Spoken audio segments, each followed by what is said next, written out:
are now again flying to Manila and I will be with Sir EJ this time. So wala mag-aanong masyadong itinerary kasi sasamahan ko lang siya for the interview sa US visa. Wala masyadong tao kanina sa may counter. But when you arrive here at the gate lounge, marami ng people. Wala kagapa sa kong partner. Si Sir EJ. It's time to gallivant together again. Yes. Medyo delayed yung mga flight, guys. Nothing new with Cebu Pacific. What else is new with Yes. Cebu Pacific?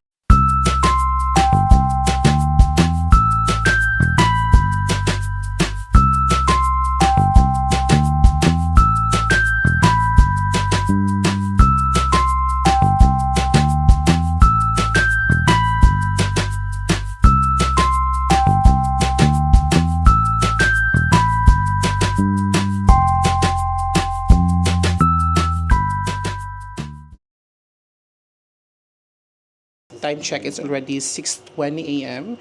On May 14. So, a quick story, last night, we flew from Davao to Manila.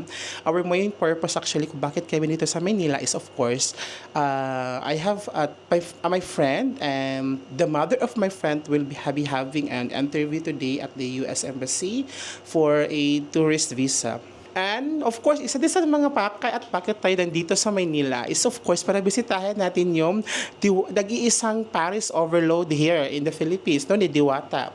So titikman natin yon kung worth it ba siyang liparin from Davao, no? At saka gumastos ng 100 pesos para lang sa Paris, no? So later on, titikman natin yan. But for now is pupunta muna tayo ng US Embassy for the interview of our friends. We have arrived at the embassy. Daga na kayong tao. Tsaka sa manang 7:15 lang ang tayo. That's si EJ. Mulabang na lang. Si EJ, ha? Hindi, mulabang na lang ko rin. Hindi mo ulibot po. Oo, kay kuan pa mo. Ano pa naman siya? Basta, submit it to the Lord. Profile. Arrived at the embassy. Oh my gosh, I remember the Hindi ko time. diri pa niya nagano kog cellphone. Buyag. Oh, hindi na siya. I remember the day. Because I remember the day when I was here interviewed. Oh my gosh. Here. That's the building, guys. That's the building na papasok. Oh my God. That's the United States Embassy. So, ayan na guys. Kanina pala pagdating namin sa embassy, hindi ako nakapasok.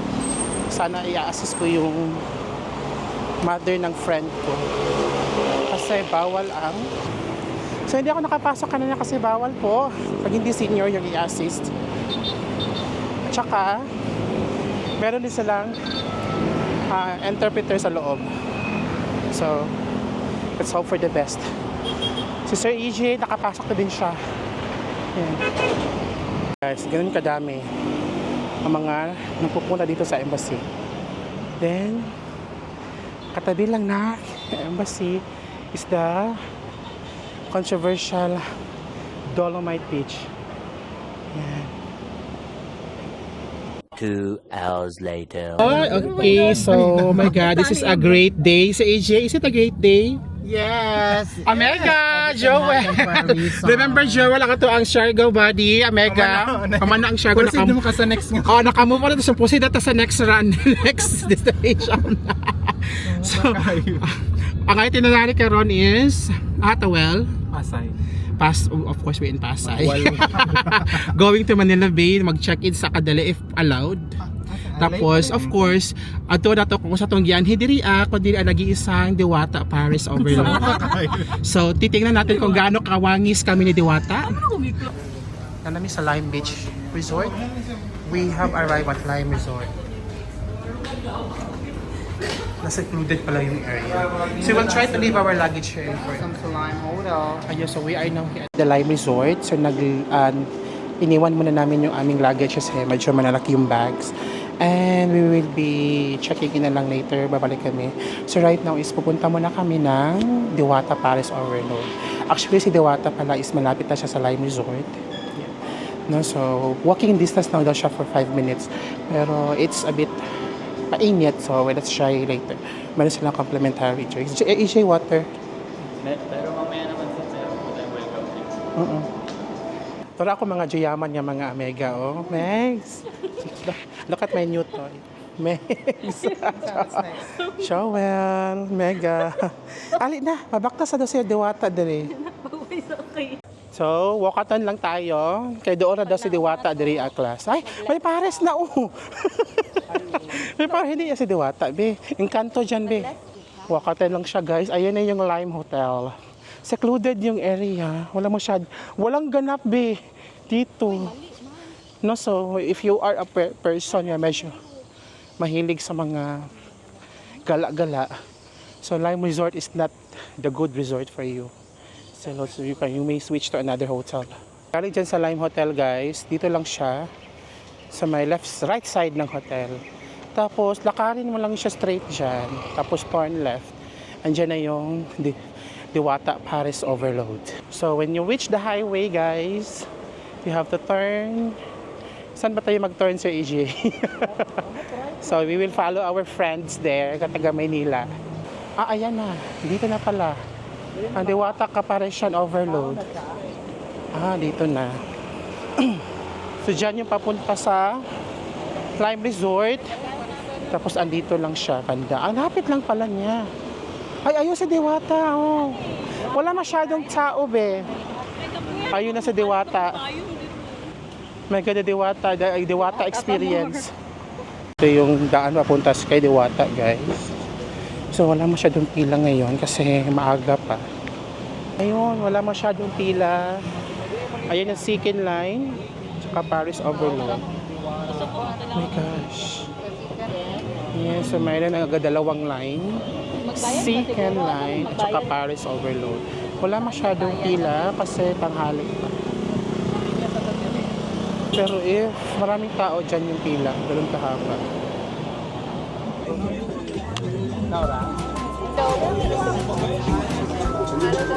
Hello po, dalawang Paris Overload. Dalawang Diwata Paris Overload. Ay, dito si Diwata. Yes po, nandiyo sa kanya house. Hindi siya lalabas. Hindi siya lalabas, mainit din. Matutunaw siya. Kasi plastic siya. Ito lang pwede lumabas. Lisa din. Ito yung Paris.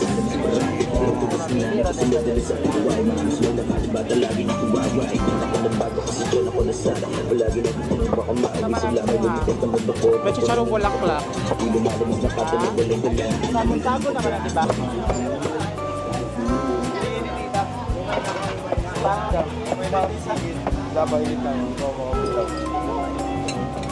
Dalawa. Video lang ha, video lang. Naka-on naman kami. Ah. Ibigay sa'yo lahat ng overload. Oh. Tapos, soft drinks agad.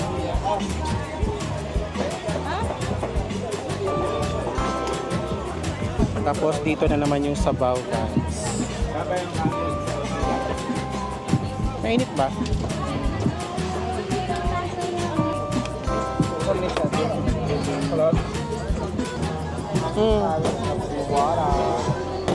Ito na yung nabili ko ng 100, guys. The Paris, the only rice, and the drinks. Oh my gosh.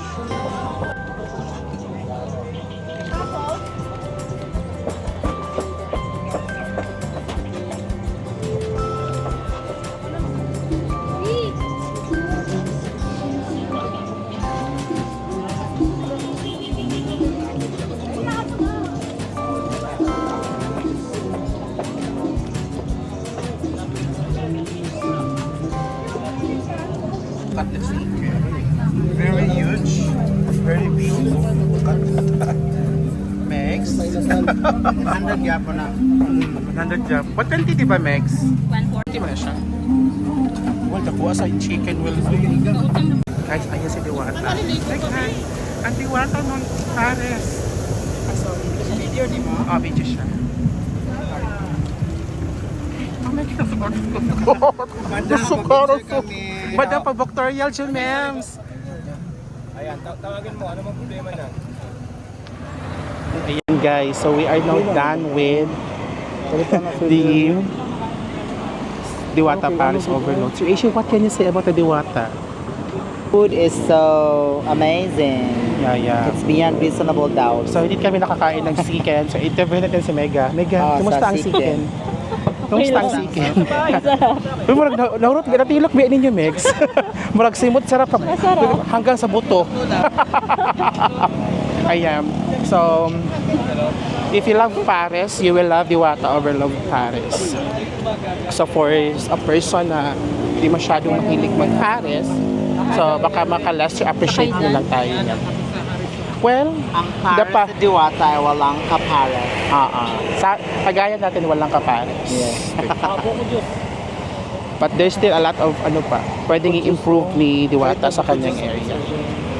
Well, nevertheless, Ilista lang. we have experienced already the Diwata Paris overload for the cloud. So, our next Bucket list activity, yes, bucket Ang isa list. ka ang isa ka bucket list na deny. Ang isa ka bucket list denied. So, second bucket list check. So, next is pupunta tayo ng Better luck next night. pupunta tayo ng Binondo But kasi food life tripping must lang yung go ano on. natin. Food tripping lang yung content natin today. So, sa Binondo tayo next. So, nagsisearch na si Amega ng ating next destination, which is sa Binondo.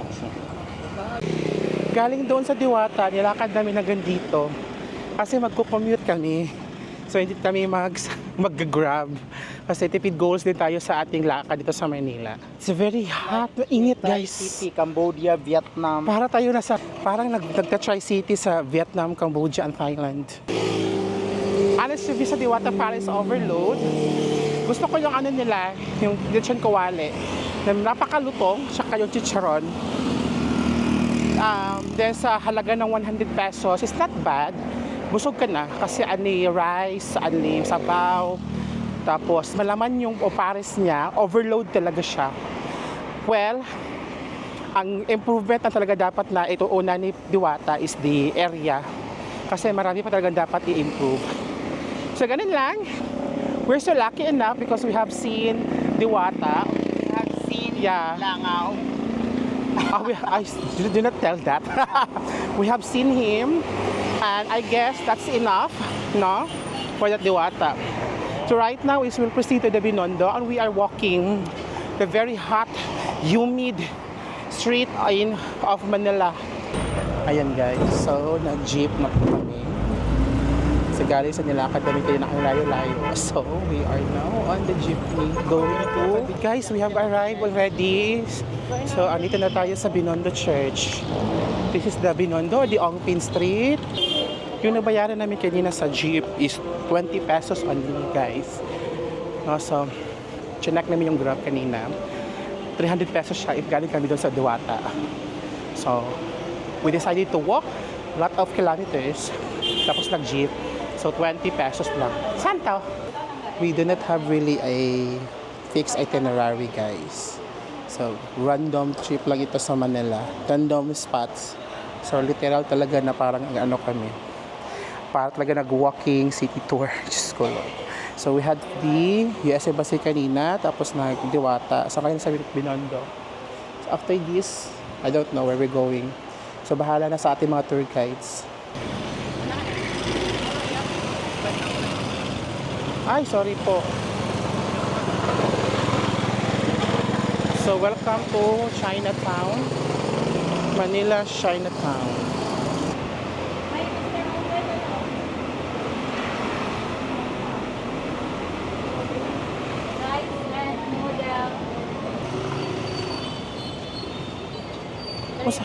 What river is this, Megs? Is this the Binondo River? Limpyo na gid siya, no? Very dirty. Dirty the water, pero at least wala masyadong ano. Nasalad nila. Kahit salaan sa mga... Ay, ginasalod na ang mga kuan. Perfect po siya mga kuan, no? Welcome to Thailand. Chawadikap! Chawadikap! Oh my gosh, ang daming mga ano guys. Oh, very lively, vibrant. So, pupuntahan natin yung ano guys, yung masarap dito na shop. Sa may dulo pa daw siya ng street ng Ongpin. May Power Max sa Binondo guys. Ayun oh. Imagine that. So, Binondo Street, may Power Max. Very good. Daming mga fruits all over the street of Binondo. Asa na? Ito yung mga locals natin guys, na tour guide natin. Si Joel at saka si Mega Kesha.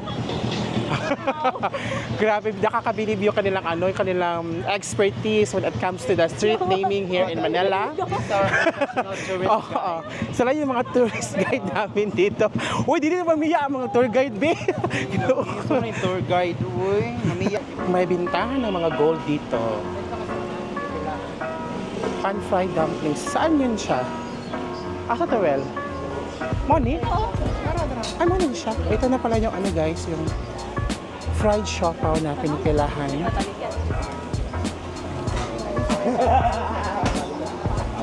Ito yung fried siopaw. Ilan po, ma'am? Saan yung pinili mo, Well? Ayan, magkano yan? Fried siopaw. 35 po isa. 35 pesos daw yung isa. No, yun. Itong ganito, 150 po, 190. luto na yan? Luto na yan? Opo, ready to eat. Ano lutuin pa? Opo, ready. Okay, ready to eat na yan. Ay, ready to eat. Ready to eat na pala ito guys. Ito, rice. Opo, ready. Bakit yung sandante ah? Ito po, magkano isa? 35. Dalawa. Thank you. 50 to 80. Thank you. So, titikman na natin. Mainit pa siya, Mex. Tikman nga. Tikman natin, Besh. Next po.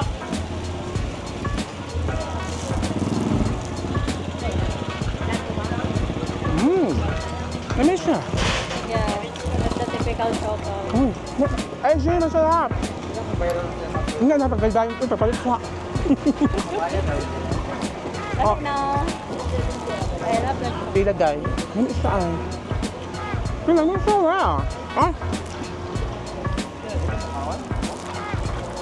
Sarap, sarap. Sarap. Shanghai. The original Shanghai fried siopaw. Ito yung tindahan. Guys, masarap yung fried siopaw. So you need to try that. No? So when you are here in Binondo, i-try niyo talaga yung siopaw kasi masarap siya. So right now is we'll be going to the Divisoria. Kasi malapit na dito yung yung Divisoria sa China, sa Binondo. So, titikman namin yung magic water doon sa Divisoria. So, pupuntahan na namin lahat ng mga trending. So, from Binondo po is nilakad lang natin siya yung Divisoria. So, sa Divisoria, titingnan din natin yung anong makakain dito. Of course, pupuntahan natin yung magic water ng Divisoria. Maganda pa sa magic water there. Of course. Oh, Divisoria na siya, Besh. This is now the Divisoria. Ito na yung magic water. Oh my gosh. Yan.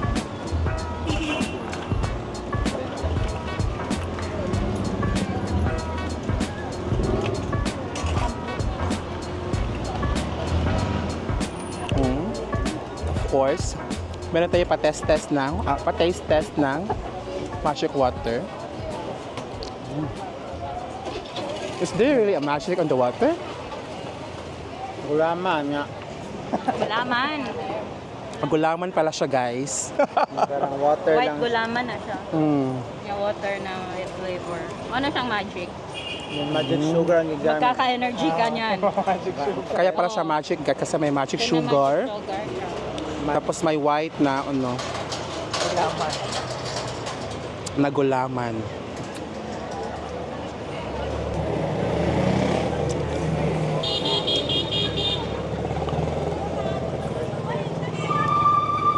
Sa harap lang ng magic water, guys, dito na yung street food nila. Oh, strawberries. Mais. A lot of foods.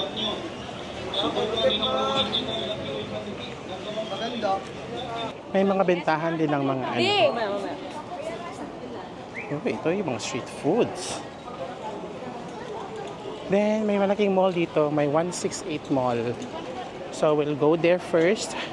Magpapalamig tayo.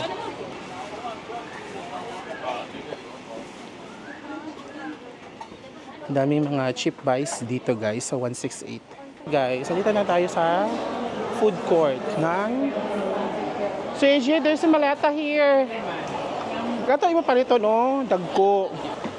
Sir AJ is now buying the maleta. Nabudol na po tayo sa Sir AJ. 1-2. In preparation for his Canada trip this coming July. Okay, papalitan ng password ni ate. Ate, pinagpapara ng Diyos ang nagpapatawad. So patawarin nyo kami. Dito na kayo bumili sa stall, dito sa center ng 168 near the food court. Pagbibigay ng discount si Ateng. So from 1 to magiging 800 na lang yan siya mamaya. Diba? Ganyan po ka-generous ang mga tao na nagtitinda dito sa may 168. Nalam ko sa food court guys. Standby lang kasi we are so tired of walking na. Kanina pa lang sa Binondo after here in this area. So maybe right after this is we will be heading back to the hotel, to the Lime Resort. Mag-check-in muna kami. Then we'll take a rest for a while and in the evening is another food trip naman.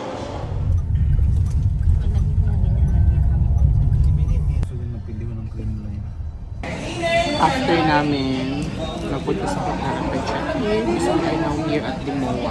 So dahil kami sa Botecho with Mega Kesha and Sir AJ. This is still part of our food tripping here in the Manila. Dito guys, yung Botecho. Meron sila kayong currently promotion guys na 50% off. Currently, meron silang promotion here. Ang Botecho na 50% off in certain cards, participating cards. So, nag-qualify yung cards natin. So, kaya, nagpunta tayo dito sa MOA to celebrate the despedida of our friends. Kesha, ang despedida of our friend Joel, who will soon embark their journey to the out of the outside Philippines. No? So, sumakabilang bansa soon. Ito na yung mga food namin guys. I ordered a ramen. Meron na tayong takoyaki, rice.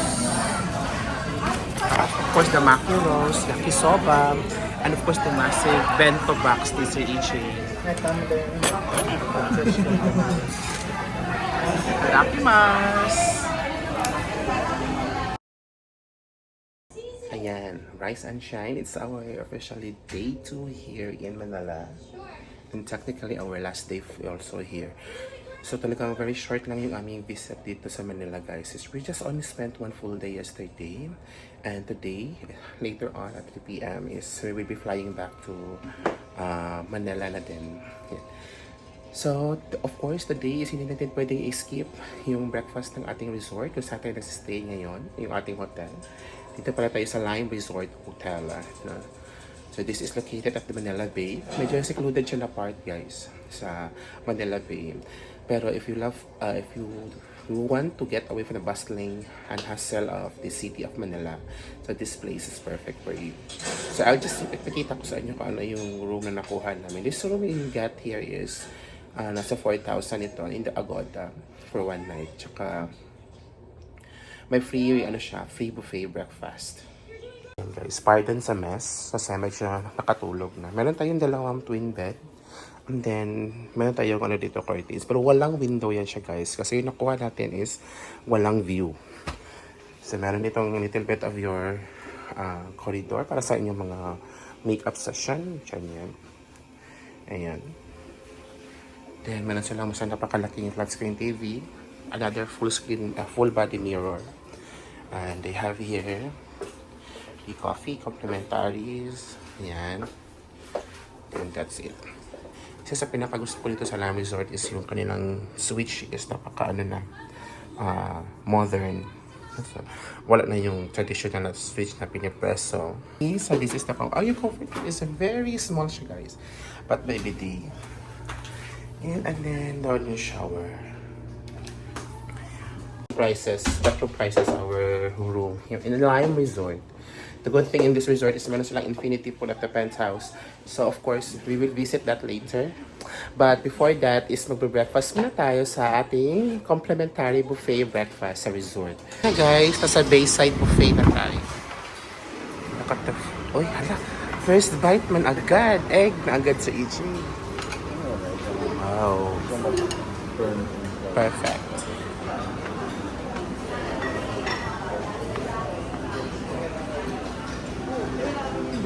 Daming mga options dito guys. Perfect. Salads.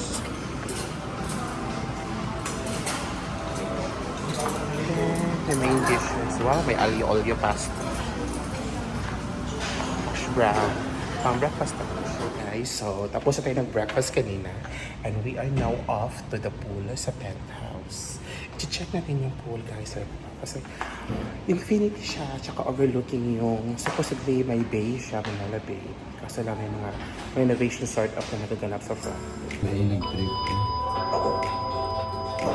And welcome to the penthouse. Oh, this is the Enjoy your penthouse. stays. Walay tao sa EG. Walay tao.